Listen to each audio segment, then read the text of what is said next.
პირველ რიგში მადლობას მოგახსენებთ მოწვევისთვის. გილოცავთ ამ ახალი სტუდიის გახსნას, ძალიან კარგია, ძალიან ლამაზია ეს ყველაფერი. დიახ, გუშინ სოხუმში ჩატარდა ეგრეთ წოდებული ინაუგურაცია. ჩატარდა სცენარით, რომელიც ჩვენ არაერთხელ გვინახავს, მაგრამ გუშინდელი ეგრეთ წოდებული ინაუგურაცია იმით განსხვავდებოდა სხვა დანარჩენი მსგავსი ღონისძიებებისაგან, რაც მათ ჩაუტარებიათ, რომ მთავარი მოქმედი გმირი იყო არა ის დე-ფაქტო პრეზიდენტი, არამედ მეფის ნაცვალი, თუ როგორ არის ახლა იმას შეიძლება მეფის ნაცვალი დაერქვას, კირიენკო, რომელიც იძლეოდა დავალებებს, დარიგებებს აძლევდა, როგორ მოქცეულიყვნენ ამა თუ იმ ვითარებაში, რა საკითხები უნდა განეხილათ, რა საკითხები უნდა გადაეჭრათ და ასე შემდეგ. ასე რომ კიდევ ერთხელ გუშინ ყველამ, ვისაც ამის დანახვა სურს, ძალიან კარგად დაინახა, რომ აფხაზეთი ეს არის ოკუპირებული ტერიტორია და არავითარი დამოუკიდებლობა მათ არ გააჩნიათ, თავიდან ბოლომდე პოლიტიკურად, ეკონომიკურად დამოკიდებული არიან ოკუპანტზე.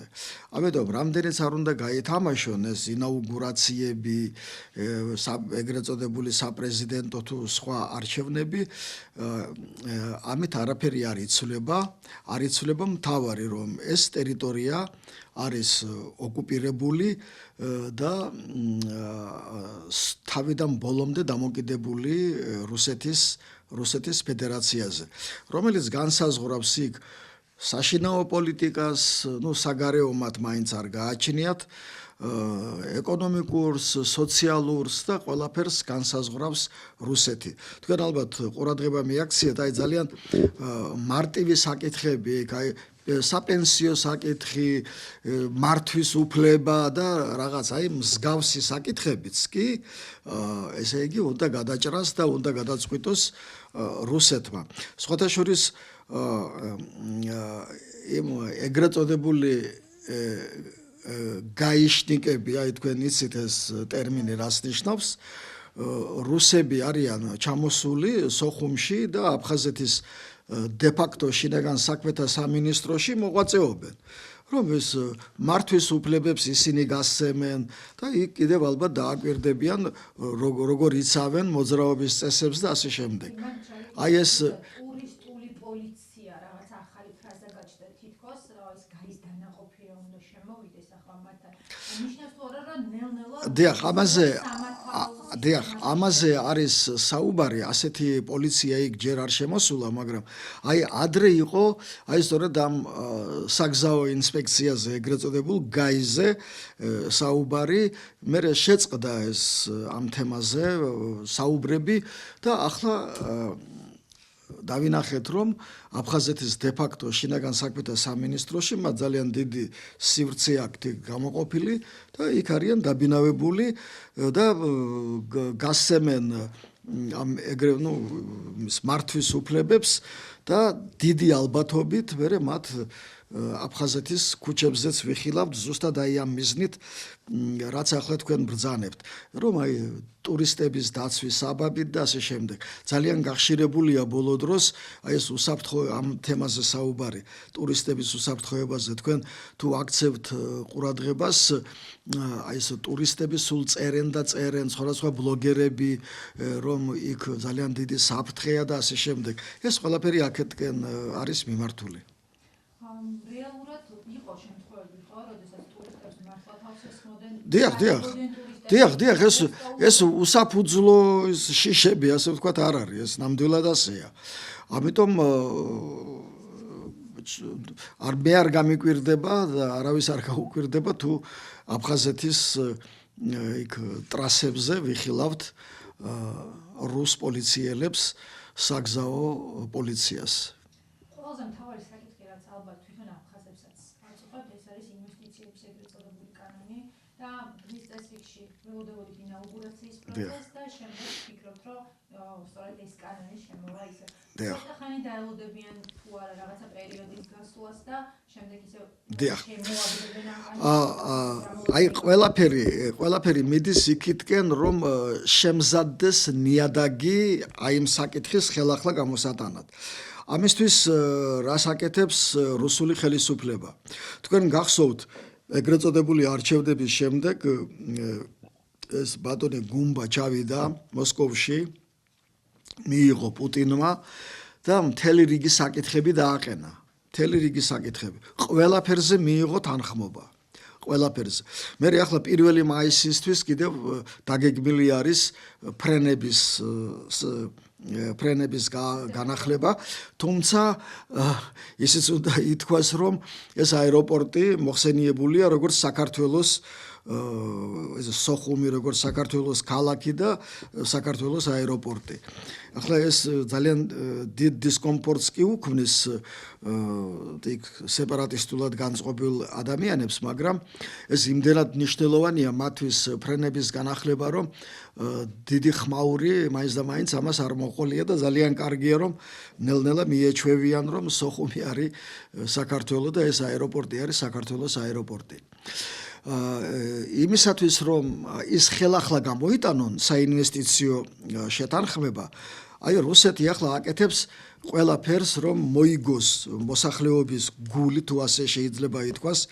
თქვენ ალბათ მიაქციეთ ყურადღება, რომ აი ეს პენსიების გაცემა და გაფორმება იმ ბარათების ეგრეთ წოდებული საბანკო ბარათები ეგრეთ წოდებული, რომლის გაფორმება შეიძლებოდა მხოლოდ რუსეთში. ახლა დასაშვებია, რომ ამის გაფორმება მოხდეს აფხაზეთში. კირიანკომ განაცხადა, რომ აი ძალიან ხანდაზმული ადამიანები რო არიან, შეიძლება სახლშიც მივაკითხოთ და იქ გაუფორმოთ და კიდევ სხვა საკითხებია ეს მართვის უფლება აფხაზეთში გაცემული მართვის უფლებით რუსეთში შესვლა აკრძალული იყო. ეს დაუშვეს 1 წლით, რომ 1 წლის განმავლობაში მოხდეს შეცვლა აი ამ მართვის უფლების და ყველამ, ვისაც ამის სურვილი აქვს, მიიღოს რუსული მართვის უფლება და სწორედ ამ საბაბით არიან ჩამოსული ეს რუსი გაიშნიკები სოხუმში. აი ეს მათთვის იყო ძალიან დიდი შეღავათი, ძალიან ათასობით და ათეულ ათასობით ადამიანისთვის. შემდეგ დააყენა საკითხი და ალბათ კირიენკო ამას გააკონტროლებს, რომ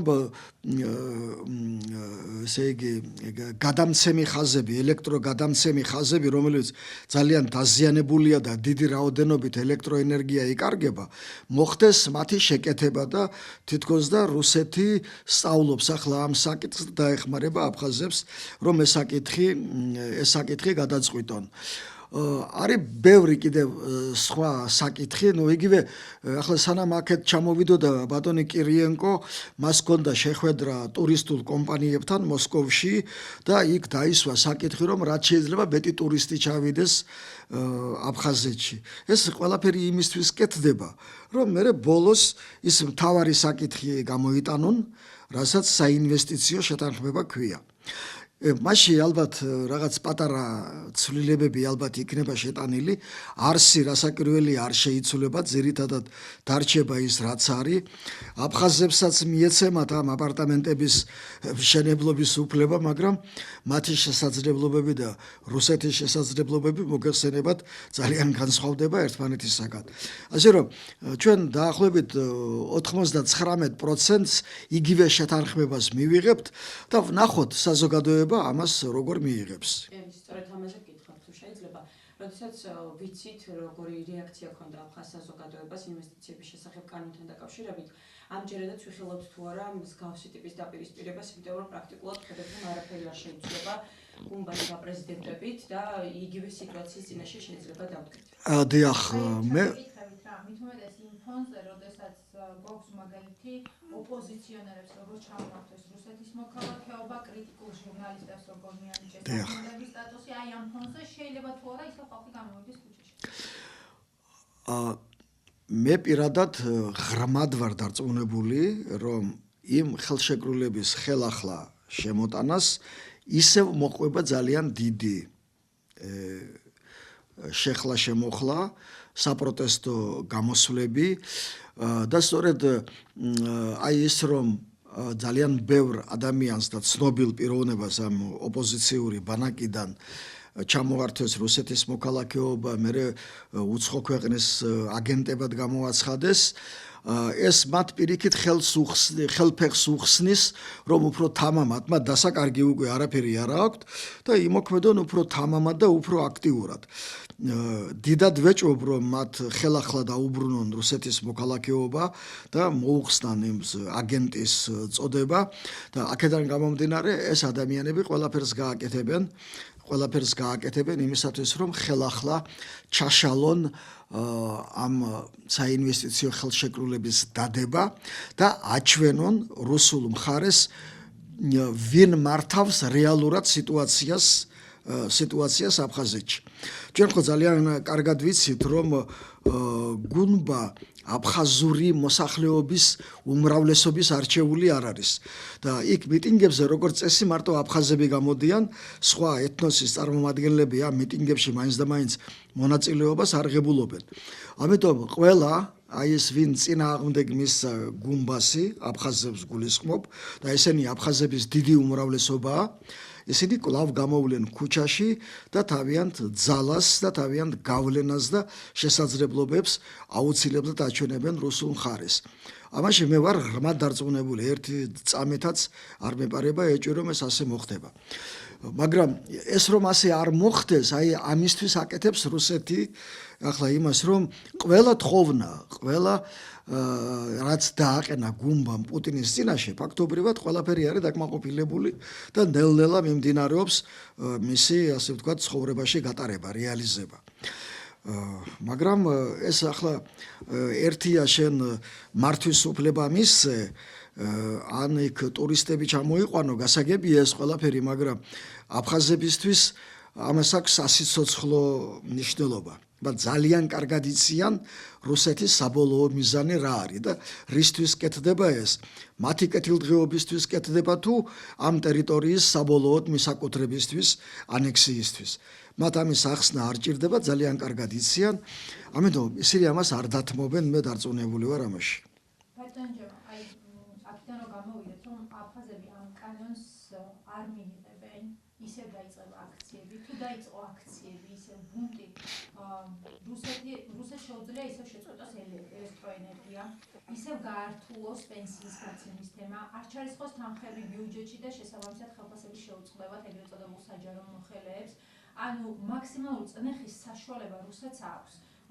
ისევ ჩავნერებული ქალაქის სანაცვლოდ შეიძლება აფხაზები რაღაცა დათმობაზე წავიდნენ. ეს ხო მუდმივი ჯაჭვია რაღაცნაირად. არ იღებენ კანონს, არ აქვს დახმარებები. გამოსავალი თვითონ აფხაზებისთვის მე მესმის რომ ეს ჩვენთან შერიგებაა, მაგრამ თვითონ როგორ ფიქრობთ, რა პერიოდში დაინახავენ რომ რაღაცა სხვა გზას უნდა იძებონ და არაფერს გამოსვლენ? დიახ, თქვენ გახსოვთ ალბათ როდესაც ძალიან ეს ენერგოკრიზისი იყო პიკში, ბატონმა ბგამბამ, რომელიც მოვალეობას ასრულებდა დროებით, მან დავალება მისცა ეგრეთ წოდებულ მინისტრებს დაემყარებინათ კავშირი ქართულ მხარესთან ამ საკითხებთან დაკავშირებით. და ეს სწორედ ამას მოჰყვა მერე რუსეთის მხრიდან ელექტროენერგიის მიწოდების განახლება, ჰუმანიტარული მიწოდების განახლება. ჯერჯერობით აი აფხაზები ეს საბჭოთა პერიოდიდან არიან, ჯერ კიდევ რუსეთის იმპერიის პერიოდიდან არიან ამას მიჩვეული, რუსებსა და ქართველებს შორის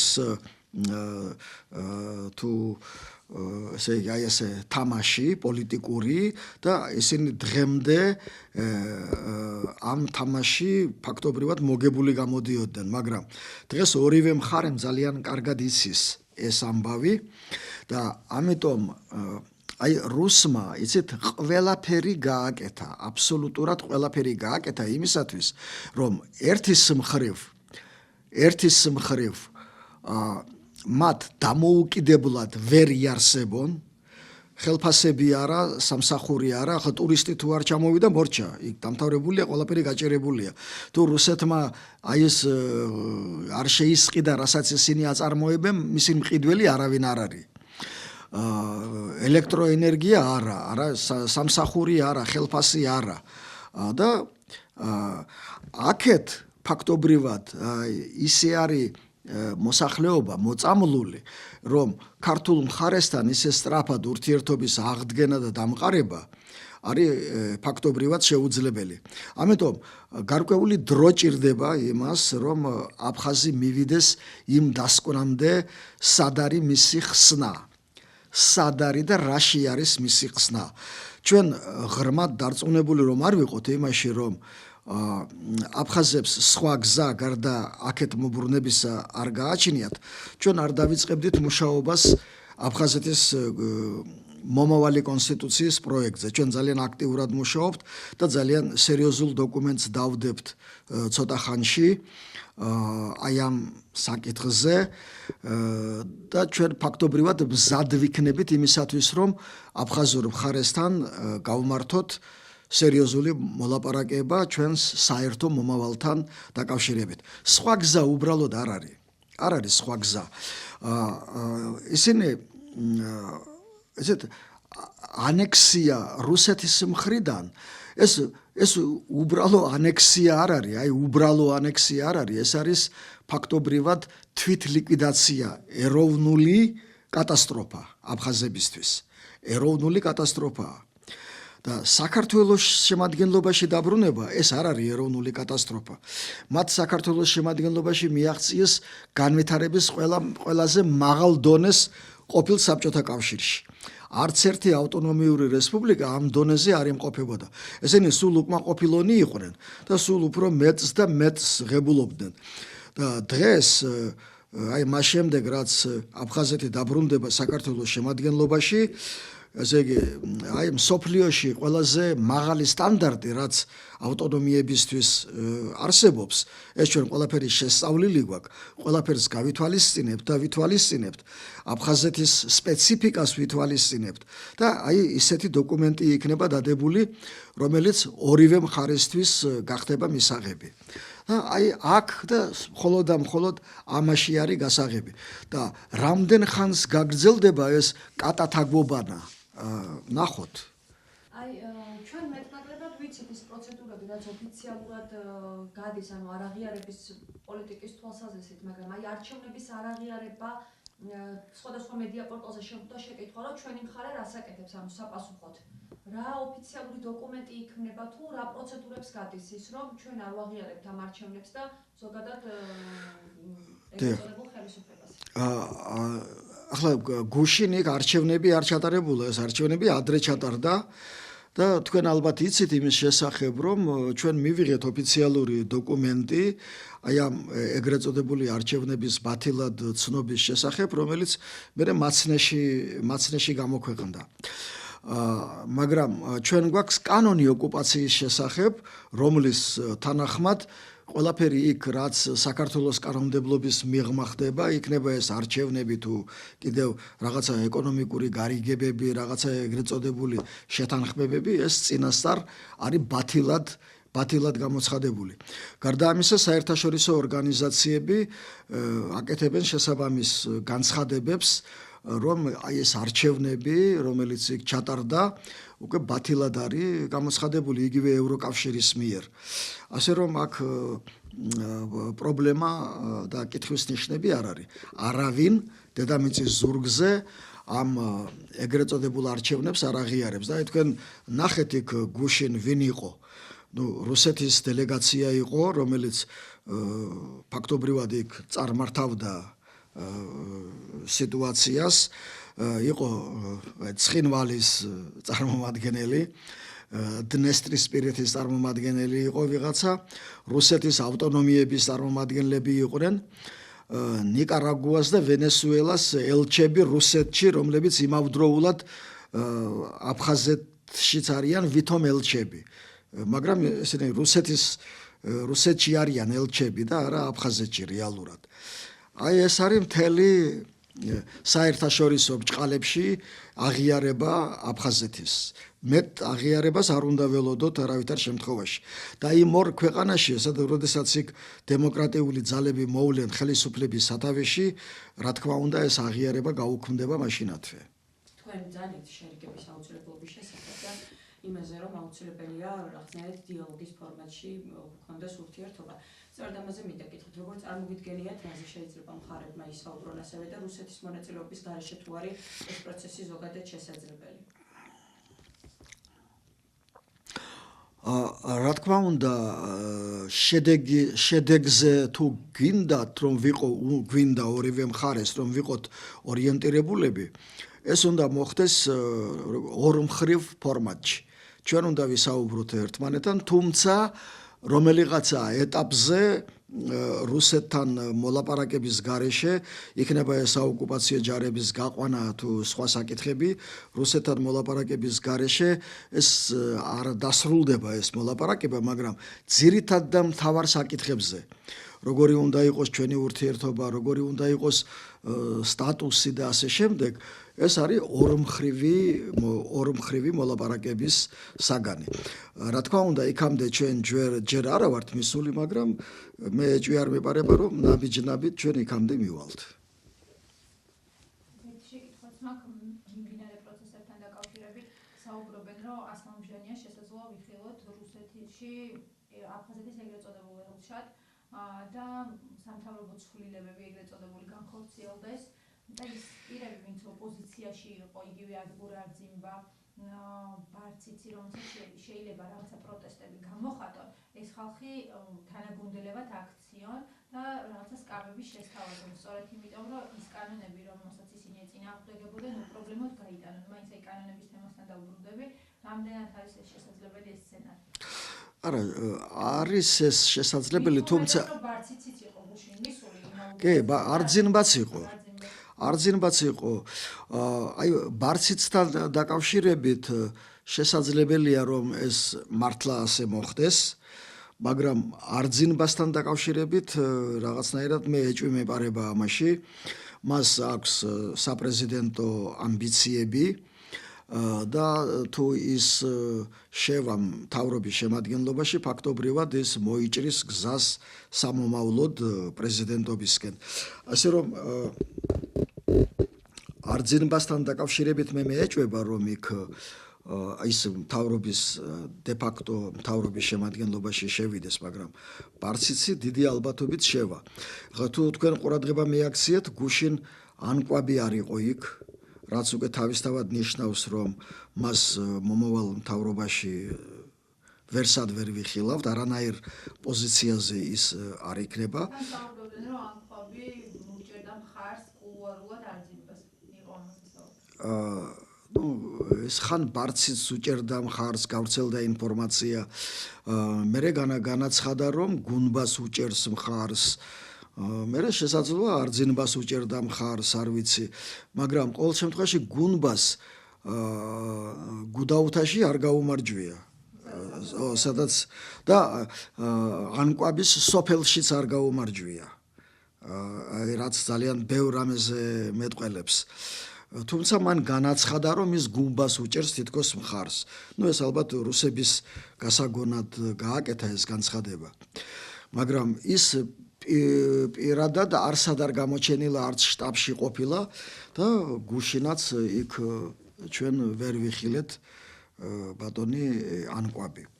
ალბათ არც ოსგანი დარჩება მთავრობაში, აი ამ ორ პიროვნებაზე აქვს გართულება აფხაზეთში და როგორც ყველაზე დაბალი რეიტინგის მქონე პირები დე-ფაქტო მთავრობაში.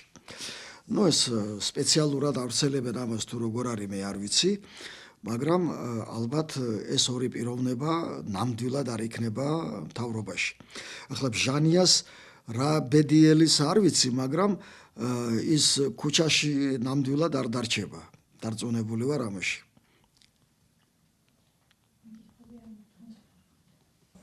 არა, ინაუგურაციის ფარგლებში თითქოს ჩვენ ყველაფერზე გავამახვილეთ ყურადღება. მე კიდევ ერთხელ გავუსვამ ხაზს, რომ გუშინ იყო არა გუმბას ინაუგურაცია, არამედ ის მეფის ნაცვალი, რომელიც ჩამობრძანდა, იმის ინაუგურაცია იყო და ის იყო მთავარი ფიგურა. აი ეს მე ადამიანურად რაღაცნაირად ცოტა შემეცოდა რა, ასე თუ ასე შეიძლება ითქვას, ჩვენი მოძმე ხალხი, რომელიც რაღაცა გაუგებრობაშია მოხვედრილი და როგორ გამოვიდეს აქედან, ჯერჯერობით არ იცის თვითონაც. ახლა ვისაც უნდა დაენახა იგივე აფხაზებს გუშინ ძალიან კარგად დაინახეს რა პრეზიდენტი ყავთ და რა დამოუკიდებლობა აქვთ. აი ეს არის ყველაზე მთავარი, აი გუშინდელი დღის ანალიზიდან, აი ყველაზე მთავარი დასკვნა სწორედ აი ეგ არის.